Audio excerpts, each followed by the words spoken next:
అందరికీ నమస్కారం. మీరైతే ఒకసారి మన ఈ వరి పొలం చూడవచ్చు ఎంత బాగా ఉందో. మనమైతే వరి నాట్లు వేసుకొని ఈ రోజుతో 52 రోజులు అవుతున్నాయండి. మనమైతే దీనికి వచ్చేసి ఒక 2 సార్లు మాత్రమే ఎరువులు అనేటివి మనం వేసుకోవడం జరిగింది. మనం వచ్చేసి 2-3 కర్రలుగా వరి నాట్లు వేసినా కూడా ఈ పిలుకలు అనేటివి చూడండి ఎంత బాగా వచ్చాయో.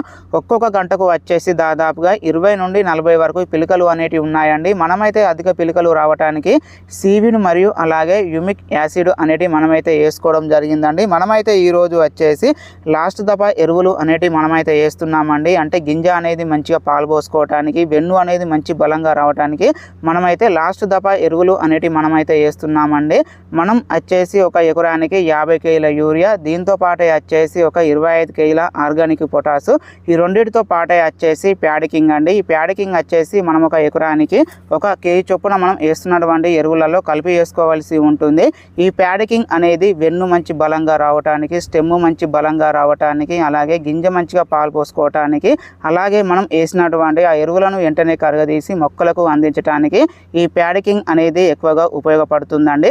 మీరైతే మన వరి పొలాన్ని చూడవచ్చు, చాలా అంటే చాలా బాగా ఉందండి. ఈ సంవత్సరము వచ్చేసి మన ఛానల్ని ఫాలో అయిన ప్రతి ఒక్క రైతన్న కూడా ఈ వరి పొలం అనేది చాలా అంటే చాలా బాగా ఉందండి.